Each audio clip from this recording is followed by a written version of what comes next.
Kevin, in what ways did this Raptors team make it very difficult to stop and slow down? Yeah, I mean, we just didn't make shots, but they effort, they energy, loose balls, offensive rebounds, beat us in probably every area, and giving up 46 fast break points and not being able to stop them and limiting them in half-court situations was a killer for us, and then 19 turnovers. With some of the new schemes and sets that you guys put out there for this being just game number one, was there anything that you saw from the group that made this a little bit more of a challenge for them? I think sometimes challenges is good. Just some of our spacing, getting used to some of the different iterations that we had on the basketball court, some of the new sets. And I think they'll get better. I'm confident in that. We're just going to keep repping it and trying to get better. And you just got to face through it. You got to fight through it, and that's what we're going to do. I believe in this crew. I got to be better. Everybody have to be better in that locker room to go get a win in Minnesota. So I'm not going to stop fighting. I'm going to continue to pushing them what we need to do, those winning habits. But we can't give up those many transition points, and that's something that we can take care of. So that's something that we can do on our own. It's not no ball going in or anything like that. That's not under our control. Getting back on defense, important and talking, playing with a sense of urgency is under our control, and that's what we're going to do.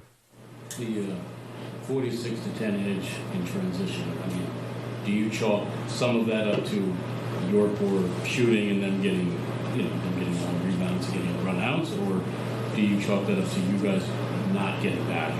A little bit of both. 19 turnovers and live turnovers are going to lead to fast break points. You have turnover shots too, bad shots lead over there. So, I haven't watched the film yet, but I know I can see the 19 turnovers and I see our percentages. So I know it's a combination of both. Brian.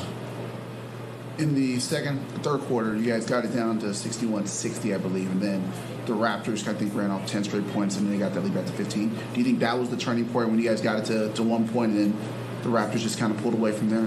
I mean, we started off with the third quarter, executing, playing good defense, getting out on the break, making some shots, and when our shots don't go in, we can't stop playing defense. And I think that was a transition point for them getting out in transition. So we got to make sure that we understand that, like, we got to get stops. If the ball's not going in, we got to get back and, corral, show bodies, but they was just getting up, giving layups. And we can't have that happen.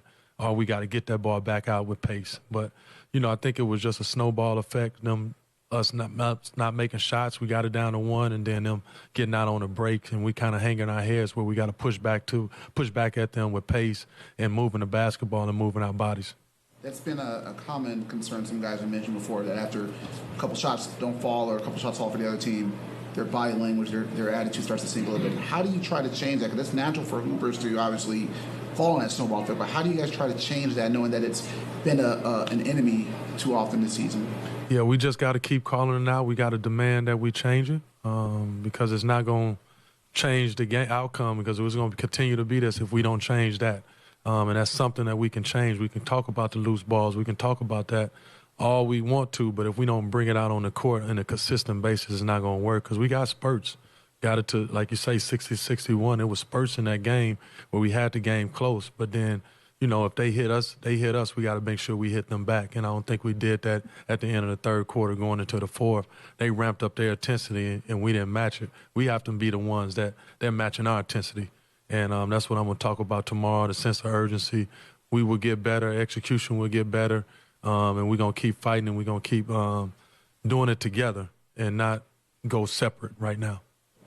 In Dennis's case, is he still kind of getting used to your sets and your schemes, and then he had to readjust again from whatever he was learning under Jacques to now what he's learning under you? Dennis Schroeder. Yeah, Dennis. I imagine there's some things there. He missed the practice, and we just had 2 practices, but from personal reasons. So, I know that probably was adjustment, and then.